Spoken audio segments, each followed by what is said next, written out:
Hi, I'm John Becker with Baldhead Realty, and this is Bryson Burt with Homestar Mortgage Company. And we're going to give you a new market update. We did one about 5 months ago, and a lot of things have changed since then. And one of the cool things is that Bryson is a married man now. Look at that. Just got back from his honeymoon. He was in Bora Bora. We saw all the pictures. It was phenomenal, I'll tell you.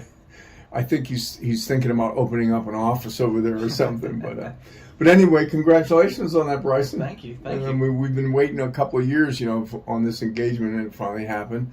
And a lot of things have happened in the marketplace. The interest rates are changing a little bit. The market's changing a little bit. And just was hoping that Bryson could probably enlighten us as to what's going on and what we should be looking for and maybe what we should be doing right now. Absolutely. It's good to be here again. It feels different with a ring on my finger, but I like it. A lot of things are changing in the market. It's still extremely busy. So we'll start by saying that. I know a lot of people have been scared that the market's going to really slow down and take a dramatic drop off, but that's not happening. Yeah, I'm not seeing that either. I don't think that's going to happen anytime soon. Demand far outweighs supply. I think I talked about that briefly before, but even more so now than ever. People still want to be out of the cities. People still want to be in our lovely mountains here in western North Carolina, but they're still going to be buying houses. We're still extremely busy. We're doing the numbers we did this time last year. But let's talk about interest rates for a second. Okay. That's kind of causing some concern in the market. We have never seen this makeup of what I call the storm we're sailing through. We're kind of sailing through uncharted waters. So, we have people that say, oh, we lived through 2008. We know what's going to happen. And that's relatively true, but we've never had a combination of this amount of inflation with the Federal Reserve trying to combat inflation on top of the pandemic. We've never had all those factors come together at one time. And so we honestly don't know what the future holds. We've never seen this before. So looking at what the rates are doing, we have seen dramatic rate increases since January. We kind of knew that was going to happen at some point. We have to get inflation under control. It's not a bad thing. If we don't control inflation now, then we won't be able to keep the market healthy in the future. So interest rates are higher, but they're not abnormal. 6% is not a bad rate. I'm sure. Well, I remember back in 2006, if you could get a 5 or 6%, you were like in the end zone doing a dance. It's great. So I think the biggest issue for a little while was sticker shock. Going from the mid 3s to 6% in 5 months. That's sticker shock. But at this point, everyone's kind of normalizing the fact that 6% rates are here to stay, at least for a bit. So I like the quote that I heard from some loan officers the other day. It's kind of cliche, but marry the house you like and date the interest rate. It's a funny one. I like that one, but I knew you would get a kick out of that. So what I mean by that is you find the beautiful house, jump into the product you like now. Okay, go ahead and buy that dream home. Don't wait, because no matter what happens in our market, we still have an estimated appreciation of 6% per year here in Macon County. This is our 28734 zip code. So the house is still going to continue to rise in value as we go forward. If you wait and interest rates go up, you lose twice. You're losing twice. So buy the house now, and let's say 3-4 years down the road, you were at 6%. Maybe rates get back down to 5%. We can always do a simple refinance. We can bring your payment back down, but you still got your dream house. Yeah. You didn't lose out twice and end up paying more in the long run. Right. So, simple update there. Don't wait to buy. The time to buy is now. There's still good deals out there, and the market's not slowing down. I mean, we see buyers calling us every day. Yeah. So, just an interesting economic time, and listening to the news, we hear talks of recession. A lot of that's kind of panic factor, I think. Yeah. So, well, they're trying to sell the news, It's the news, so we hear that a lot. I watch Good Morning America. Oh, recession. Look, it's a scare tactic, okay? Yeah. The market has to correct. It's a market cycle for a reason. Right. But there's still demand. There's still a lot of cash. There's still a lot of equity out there in the market. So I think we're healthy here in the mountains. Yeah.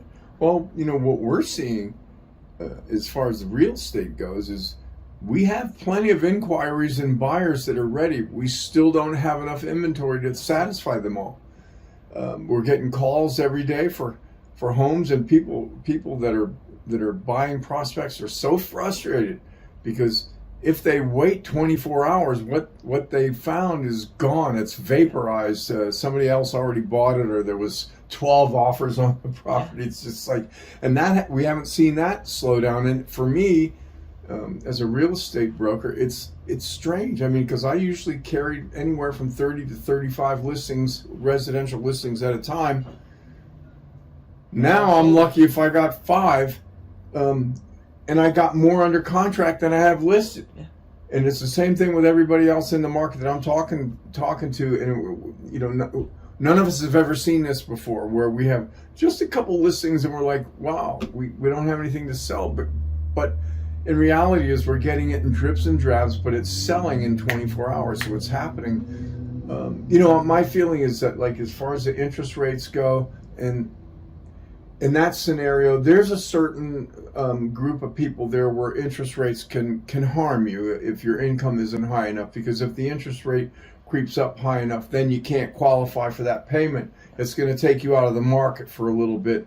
I don't know if there's any solution for that, but only thing I can think is that if that continues, then homes that are going to sell might sell at a lesser price, and maybe we'll start seeing a little decrease in the sales price, which will catch up to the interest rate thing and bring everybody back into the market on that lower side. So I see that as a positive too. You know? Yeah, I think so. And then two things, you know, I would kind of leave you with is, you know, one, if you're pre-qualified right now, make sure to talk to your mortgage lender, whether it be me or anyone else in the market, the day you're making an offer.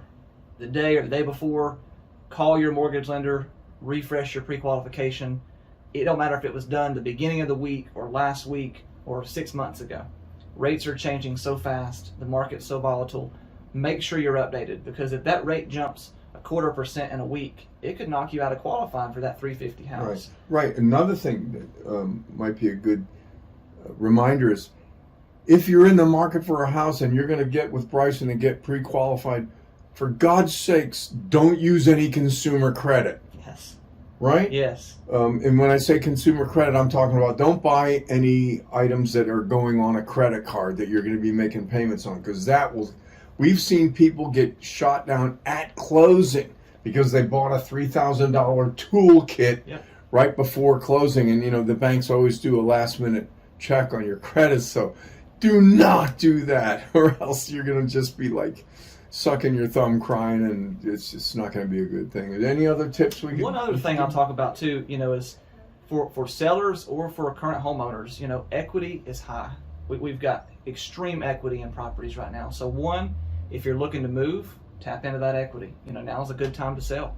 John talked about we need listings. So reach out, see what your home's worth. I think you may be shocked at what it's worth. Look at the equity you can tap into. And two, it's not a bad time to do a cash out refinance either.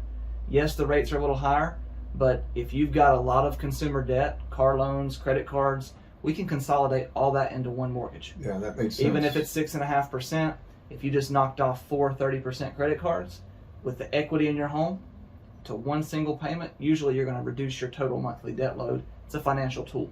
Yeah, it's a good time to do it while equities are high. Yeah, and then as the market changes and you see yourself maybe getting into a new home, the key is not to keep banging up that credit card debt. Right. So if you pay all that stuff off, keep it clean and keep your eyes and your ears open. Have a good real estate agent and mortgage broker there on the side to help you make these decisions in a timely fashion. Again, I'm John Becker with Bald Head Realty here in Franklin, North Carolina. This is Bryson Burt at Homestar Mortgage, and we're happy to bring you this update, and I hope to see you in the future. Thank you.